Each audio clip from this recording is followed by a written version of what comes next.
సరే రాజకీయాల్లోకి ఒక 12 ఏళ్ల క్రితం వచ్చారు మీరు. బీజేపీలో 12 ఏళ్ళు ఉన్నారు. సరే తర్వాత కొన్ని కారణాలు ఇవన్నీ చూసాం. అసలు ఏంటి ఫస్ట్ రాజకీయాల్లోకి రావాలనే ఆలోచన ఎక్కడి నుంచి మీ నాన్నగారి దగ్గర నుంచి ఏమన్నా స్ఫురించిందా? లేకపోతే ఎవ్వరు లేదండి. నేను రైతు సేవా సమితి స్టార్ట్ చేసి రైతులకు సర్వీస్ చేసేవాడిని. అరే అందరూ రైతులకు ఉచిత కరెంట్ ఇస్తున్నారు కదా, ఈ ట్రాక్టర్లతో నేను వర్షాభావ రైతులకు మాత్రమే నేను పెట్టింది. వాళ్ళకు నేను ఇద్దాము, గవర్నమెంట్ ఏమన్నా ప్రేరేపితమై వాళ్ళకి ఏమైనా ఉచిత సేవ చేస్తాదేమో, ఉచిత సేద్యం పంపిస్తుంది. ఇప్పుడు ఒకటే చూడండి సార్, నీళ్లు ఉండే రైతుకు కరెంట్ ఫ్రీ అన్నారు. మరి వర్షాన్ని నమ్ముకుండే రైతులకి ఏమి ఇచ్చారు? ఇది క్యాచ్ చేస్తాది అనుకున్నా నేను. రాజశేఖర రెడ్డి గారు దాన్ని ఏం చేశారు, ఉచిత సేద్యం కాకుండా ఉచిత రైతులకు కరెంట్ ఇచ్చారు. ఏది నీళ్లు బారే రైతులకు అంటే ఆల్రెడీ సాహుకారుల రైతులకు ఉచిత కరెంట్ ఇచ్చివి.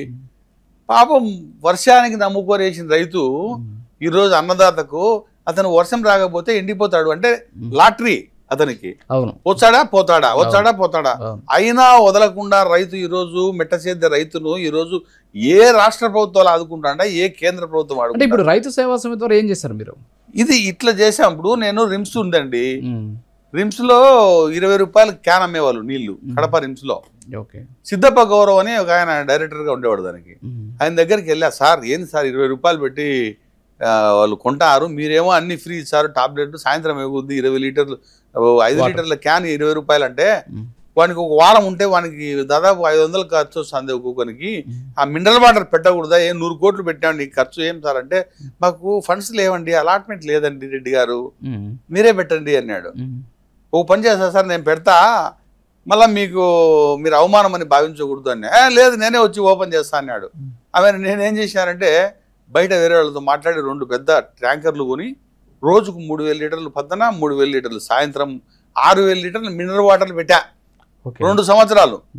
పెట్టినప్పుడు కలెక్టర్ వచ్చాడు ఈ రూట్లో, ఉచిత మినరల్ వాటరు అడిగిపోతే సార్ ఆయన ఎవరో సార్ మాకు నీళ్లు ఉచితంగా పోస్తాడు సార్ అని కలెక్టర్ గారికి దండం పెట్టి చెప్పినారు. ఆయన అన్నాడు, ఏందిరా 100 కోట్లు పెట్టి రాజశేఖర రెడ్డి ఇది కడితే ఆయన పేరు చెప్పకుండా ఈయన 3 లీటర్లు నీళ్లు వచ్చంటే ఈయన పేరు చెప్తా, అరే ఎత్తండ్రా ముందు ఈయన అన్నాడు. అని ఆయన 2 మినరల్ వాటర్ ప్లాంట్ శాంక్షన్ చేసినాడు. అది శాంక్షన్ చేస్తారని నేను ఇది ఎత్తినా. అంటే నా ఏమైంది పాజిటివ్ పాలిటిక్స్. నువ్వు నేను చెప్తే ఇంట్లో సరే నేను చేసి చూపిస్తా, చిన్నది కాబట్టి నా లెవెల్కి కాబట్టి. ఏమైంది కలెక్టర్ గారు అటోళ్ళు స్టన్ అయిపోయినాడు. ఆయన నా పేరు చెప్పే కొద్ది ఆడ వచ్చిన వాళ్ళందరూ సార్ మినరల్ వాటర్ ఇస్తాను సార్ దేవుడు సార్ అన్నారు. ఊరికి 100 కోట్లు పెట్టిన రాజశేఖర రెడ్డిని దేవుడు అనకుండా ఈయనని దేవుడు అంటారే, మన గవర్నమెంట్ కు పెద్ద నష్టమే ఇది, ముందు పెట్టండి ఆడ అయ్యేది ఒక్కో దానికి 8 లక్షలు అవుతుంది. 2 ప్లాంట్ శాంక్షన్ చేసి సిద్ధప్ప గౌరవ్ నాతో కటింగ్ చేయించాడు. అది వెరీ గుడ్ సార్, నువ్వు పెట్టిందానే రెడ్డి వచ్చిందని నాతో వచ్చి కూర్చొని ఎంత మంది ఉన్నాయని నేను వస్తే లేచి నిలబడి నా పక్కన. అంటే ఇలాంటి మోటివేట్ అయినటువంటి, అంటే మీ ద్వారానే ప్రేరేపితమైనటువంటి లేకపోతే ప్రభుత్వం మోటివేట్ అయినటువంటి సందర్భాలు చాలా ఉన్నాయి. ఉన్నాయి. పసుపు దీక్ష అండి 14,000 రూపాయల నుంచి 7,000కి వచ్చింది టర్మరిక్ ప్రైస్. ఒకప్పుడు 2012లో లాస్ట్కు 1,400కి వచ్చింది. రైతుకు ఖర్చే 2,000 అయితే అంటే 1,400 రేట్ అమ్మడిపోతే రైతు ఎట్లా బాగుపడతాడు? దానికి నేనేం చేశానంటే కిరణ్ కుమార్ రెడ్డికి లెటర్ రాసినాం, ఏం స్పందన లేదు. లాస్ట్కు నేను కడపలో ఏం చేశానంటే పసుపు దీక్ష అని ఒకటి స్టార్ట్ చేసిన. పసుపు ఇంత తీసుకొచ్చి ఇక్కడ ముందర కొట్టుకొని ఇక్కడ కూర్చొని రైతులందరూ వచ్చారు. వాళ్ళే నేను పిలిచలే, లెక్క 1 రూపాయి పెట్టలే, డేరా వేసి కూర్చున్నా. మరుసటి రోజు కల్లా ఫుల్ అయిపోతుంది పసుపు దీక్ష. ఇదేంది రామచంద్రాడు ఆయన ఈయన ఎవరు, ఎందుకు పసుపు అంతా తెచ్చి పచ్చి పసుపు అంతా తెచ్చి ఇక్కడ పోసినాడు రోడ్డు మీద అంతా కూర్చున్నాడు అని చెప్పి రైతు నాయకులు వాళ్ళు వీళ్ళందరూ వచ్చి డూమ్ డామ్ డూస్కని మాట్లాడడం మొదలు పెట్టిరి అంతా. ఆమె ఆడికి ఏం స్పందన లేదు గవర్నమెంట్ దగ్గర నుంచి. మళ్ళీ మైదుకూరుకు పాదయాత్ర పెట్టన్నా బ్రహ్మాండంగా ఉంటుంది, మైదుకూరులో రైతులు అందరూ ఉన్నారు కదా, ఆడ పాదయాత్ర పెట్టు అని చెప్పి. సరే 35 కిలోమీటర్లు ఎర్రటి ఎండపోతున్నా నేను 10 గంటలకు ఓపెన్ చేసి సాయంత్రం 4 గంటలకు చదివి ఆడ తెలియదపోయి పడిపోయినా. దాదాపు 250-350 మంది నాతో పాటు నడిచినారయ్యా.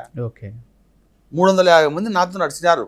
అంటే పిలిచకుండా 1 రూపాయలు లెక్కకుండా ఉత్త బూ పెట్టినా అంతే. వాళ్ళకు వచ్చి ఆడ మీటింగ్ లో పడిపోతే రఘురామ్ రెడ్డి గారి చేతుల మీద ఎత్తుకొని నిలబెట్టి స్పీచ్ ఇచ్చాడు. ఆయన ఇది కిరణ్ కుమార్ రెడ్డి గారు ఇప్పటికైనా మీరు పెంచండి అని. ఆడికి కూడా కాలే. సరే ఆ నుంచి పిలిపించిన మేము హైదరాబాద్ లో 78 గంటలు నిరాహార దీక్ష అని. 78 గంటలు పోయి పర్మిషన్ తీసుకొని షామియానా లేచి ఒక పెద్ద షెడ్ వేసి, అసలు తెలంగాణ వాళ్ళందరూ ఇంత పెద్ద షెడ్ వేసి, ఇంత పరుపులు వేసి, ఇంతమంది 400 మంది వచ్చి కూర్చొని రాయలసీమ నుంచి పసుపు. అప్పుడు నేను పసుపు బోర్డు గురించి మాట్లాడినా, పసుపు టర్మరిక్ ప్రైస్ గురించి మాట్లాడినా. ఇదంతా జరగడంతో పేపర్లలో విరివిగా వచ్చింది, అరే రామచంద్రారెడ్డి ఉద్యమం స్టార్ట్ చేసినాడు, దీని మీద పెద్దగా జరుగుతుంది, మనమంతా ఏందో రేట్ వచ్చాదంటబ్బా అమ్మాకండి అని రైతులందరూ సరుకు ఇళ్లలో పెట్టారు. ఎప్పుడైతే మ్యాజిక్ చూడండి, సరుకు ఇళ్లలో పెడతాను కానీ ఈ వ్యాపారస్తులు కొల్లుడైనారు కదా, ఎక్కడనో షాంగ్లీలో జరుగుతుంది దీని రేటు. ఆ షాంగ్లీ వాళ్ళకి ఏ క్యారే మాల అవుతానే అని వాళ్ళు రేటు పెంచారు. రేటు పెంచి వీళ్ళు అమ్మలే రేటు పెరిగే కొద్ది ఇంకా పెరుగుతుందని కిరణ్ కుమార్ రెడ్డి అన్నతో మాట్లాడి అప్పుడు పర్మిషన్ ఇప్పించారు ఆయనతో మాట్లాడేదానికని. ఆయన గాడికి పోయినా కిరణ్ కుమార్ రెడ్డి గారికి 20 మంది రైతులు వేసుకొని ఆయన ఆ రోజు క్రికెట్ జరుగుతుంది, మమ్మల్ని రమ్మన్నాడు, ఆయన క్రికెట్ చూసాడు. ఈడ మేము పోతే వాళ్ళు పోనీలే మీకు ఆయన సార్ దాంట్లో ఉండాలంటే ఇమ్మీడియట్ గా ఆయన అట్టే కూర్చునే ధర్నాకు.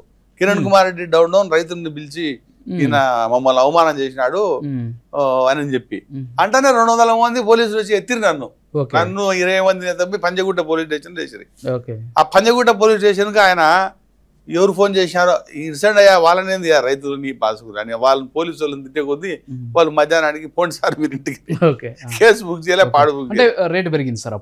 అప్పటికి ఆయన మళ్ళీ మరుసటి రోజు స్టేట్మెంట్ ఇచ్చి 1500 రూపాయలు ఇన్పుట్ సబ్సిడీ ఇస్తాను, నేను మద్దతు ధర ఇలేను 1500 ఇస్తానని చెప్పాడంటే ఉండే ధర 400-4500 ఉంటే ఈయన 1500 ఇచ్చాడు.